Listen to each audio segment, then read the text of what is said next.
साथ सड़कों पर आया और सबरीमाला की जो मान्यताओं की रक्षा हुई, वहां पर जो सुप्रीम कोर्ट का निर्णय था उसको समाज ने मानने से इनकार कर दिया।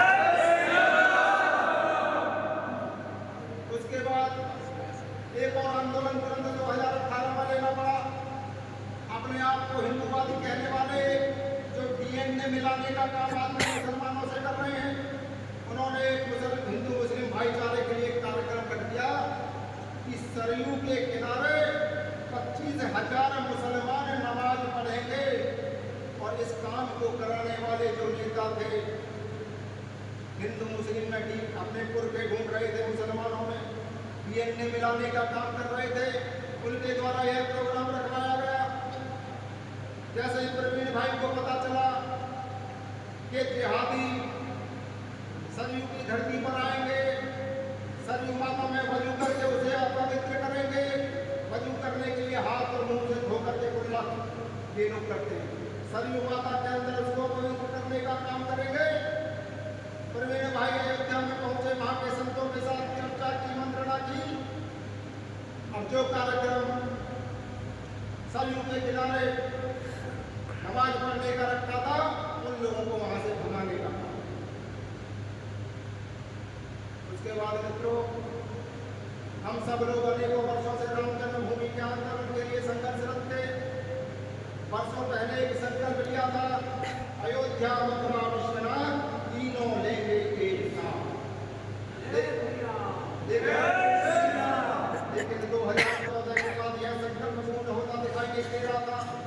जो लोग आंदोलन कर रहे थे उन्होंने कहा, अयोध्या काशी और मथुरा के लिए हम कोई भी आंदोलन अब इस धरती पर नहीं करेंगे, जो कोर्ट का फैसला होगा वही मानेंगे।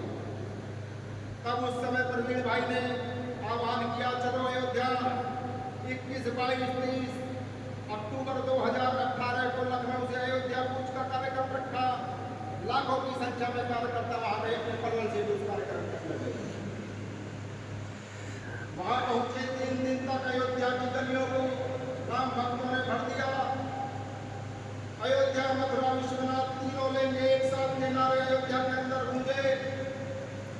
हमारे कार्यकर्ताओं को बीच से रोक दिया गया, अनेक बसों को लौटा दिया गया। हमारे भंडारे का जो राम भक्तों के लिए जहाँ खाना बनना था, उस भंडारे के सामान को पुलिस ने जब्त कर दिया। कई जगह लाठीचार्ज भी हुआ, लेकिन 3 दिन तक हम लोग वहां सड़कों पर अड़े रहे। परिणाम यह निकला, जिन हिंदूवादियों ने कहा था कि हम अयोध्या के लिए कोई आंदोलन नहीं करेंगे, उन लोगों को भी अयोध्या के अंदर राम मंदिर की मांग को दोहराना पड़ा। और परिणाम स्वरूप सरकार ने कोर्ट में जल्दी ही अर्जी लगाई और राम मंदिर का फैसला चल गया। और आज हम सब लोग राम मंदिर को बनता हुआ देखते हैं। 2019 के अंदर आसाम के अंदर एनआरसी का कार्यक्रम सरकार ने लागू किया और बड़े चिंता का विषय था। इस एनआरसी में 45 लाख हिंदुओं का नाम आ गया। उन 45 लाख हिंदुओं को आसाम से बाहर निकालने का कार्यक्रम तय किया गया, जबकि मुसलमानों की संख्या इससे कहीं कम थी। हमारे संगठन ने आंदोलन लिया, अनेक दिनों तक, कई दिनों तक आसाम को बंद किया गया, सड़कों पर कार्यकर्ता उतरा। परिणाम स्वरूप हमारी जीत हुई, वहां की सरकार को उस एनआरसी को बंद करना पड़ा। और मित्रों, 2020 के अंदर सरकार सीएए का कानून लेकर के आई। चाहे एनआरसी का कोई आंदोलन हो, राम जन्मभूमि के लिए आंदोलन हो, चाहे हमारी बहन बेटियों के टुकड़े किए गए हो, चाहे सत्ता का कत्ल किया गया हो, चाहे हमारी बहन नीता तोमर का कत्ल किया गया हो, सबसे ज्यादा धरना प्रदर्शन करने का काम हमारे संगठन ने किया। पलवल के अंदर गत वर्ष आप सब लोगों ने देखा, जब मेवात के अंदर हमला किया गया जिहादियों के द्वारा, तो सबसे पहली प्रतिक्रिया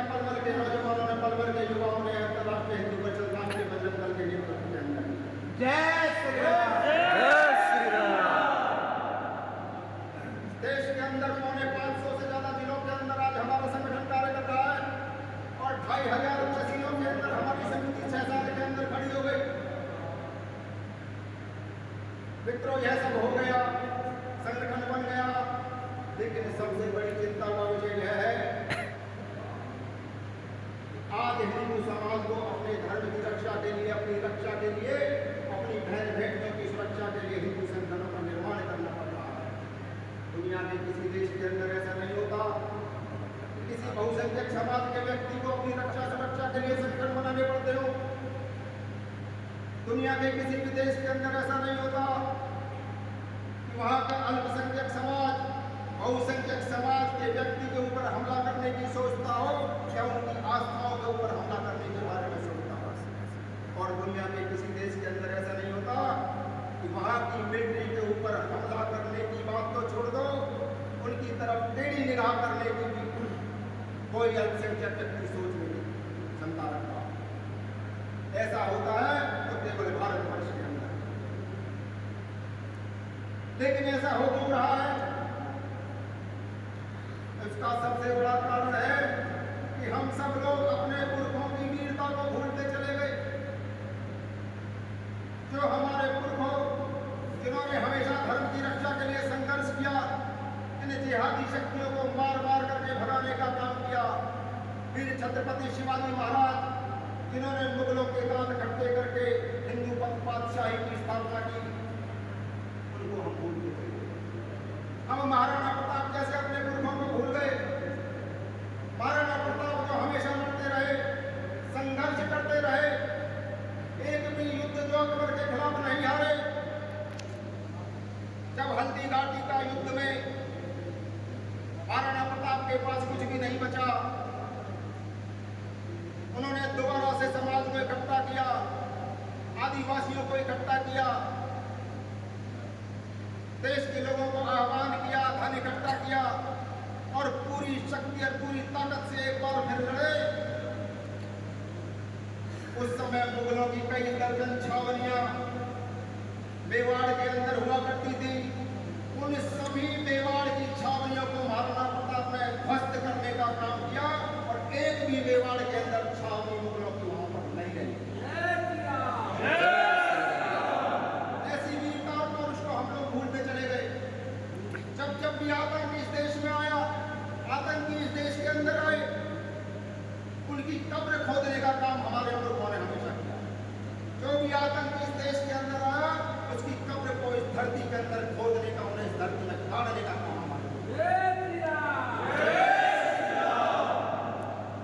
आज देश के जिन क्षेत्रों के अंदर से हिंदू घट रहा है, वहीं जिहादी शक्तियां से उठा रही हैं। आज देश का हिंदू वास्तव में बहुत बड़े खतरे में है। मित्रों, हम लोग मणिपुर की बात करें, आज मणिपुर की बात कोई करने के लिए तैयार नहीं है। 1 साल से निरंतर हिंदुओं की हत्याएं हो रही हैं, मीडिया में नहीं दिखाया जाता। हजारों हिंदू बेघर हो गए, उनके घरों को तोड़ दिया गया, उनके घरों को जला दिया गया। मैतई हिंदू जिनकी जनसंख्या वहां 60% है, उनके पास केवल 10% भूमि है। और जो वहाँ ईसाई समुदाय है, उनकी समाज 40% है, भूमि 90% है, नशे का कारोबार करते हैं, बड़े बड़े हथियार रखते हैं। वो लोग हिंदुओं की दर्शन से हत्याएं कर रहे हैं और राजनीति उनकी हत्याएं करवा रही है। बड़ी चिंता का विषय है। भारत भूमि के ऊपर हिंदू अपने क्षेत्र के अंदर, अपने देश के अंदर, अपने घर के अंदर शरणार्थी हो रहा है। जो समस्या कश्मीर की थी वो आज मणिपुर की है। देश के 9 प्रांतों के अंदर हिंदुओं की जनसंख्या घट रही है। अनेकों तहसील ऐसी है जहाँ हिंदू समाप्त हो गया। मित्रों, हम सब लोगों को यह विचार करना पड़ेगा, ऐसा हो क्यों रहा है। हिंदू समाज को इस संगठन के 7वें वर्ष के अंदर हम लोग जगाने का काम करेंगे। संगठन के साथ युवाओं को जोड़ने के लिए काम करेंगे। संगठन ने यह संकल्प लिया है कि जनवरी तक देश भर के अंदर, आज हमारी 5000 से ज्यादा हनुमान चालीसा देश भर में चलती है, 1 लाख हनुमान चालीसा हम जनवरी तक इस देश के अंदर हम लोग खड़ा करेंगे।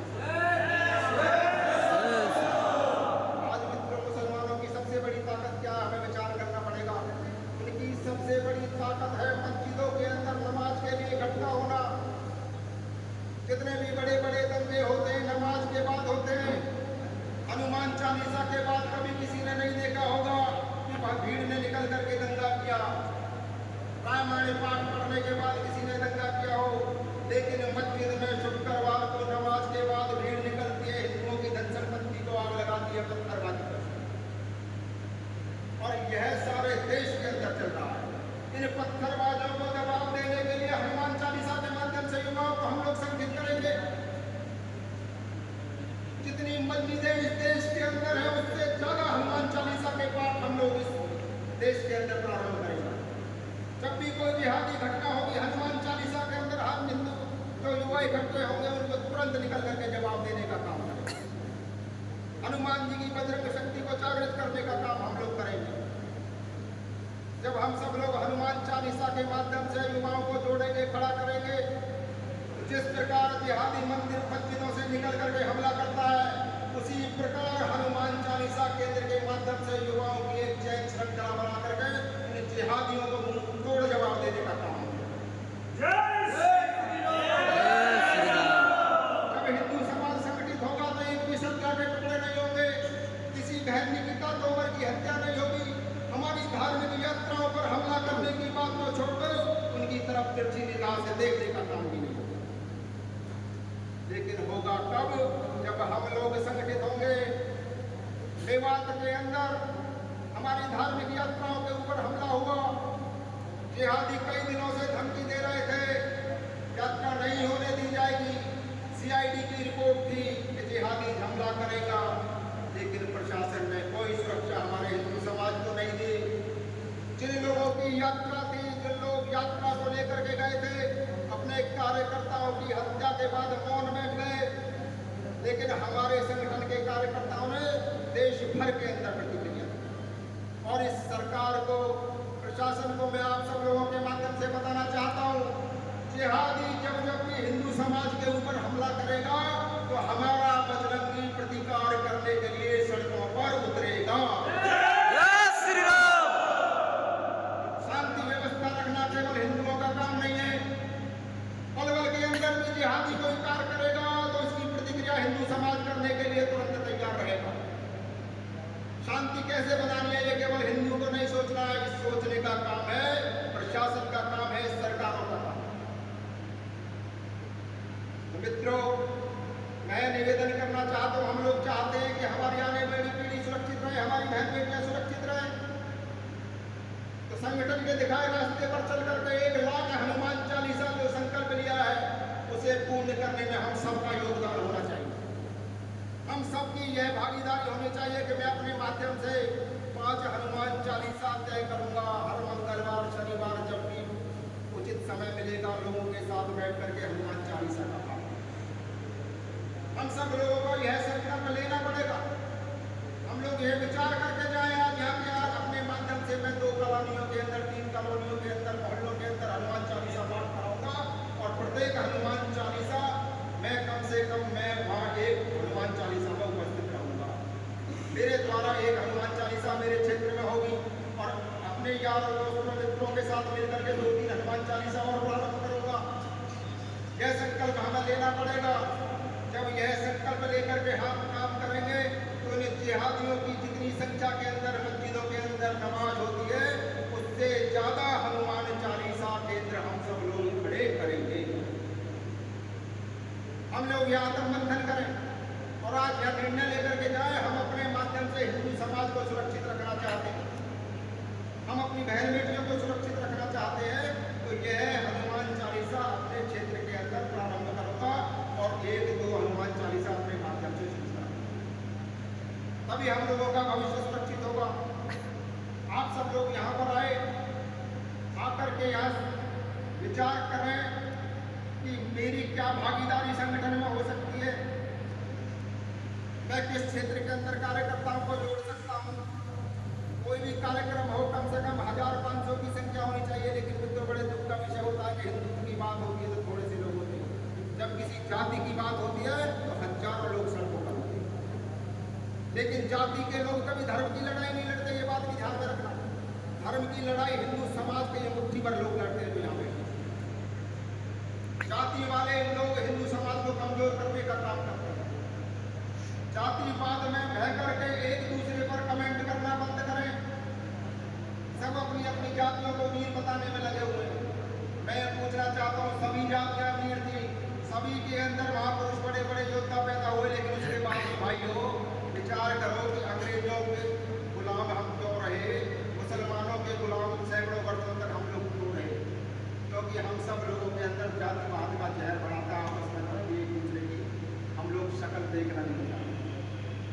परिणाम हमें भुगतना पड़ा और आज वह स्थिति और भी ज्यादा भयानक हो गई है।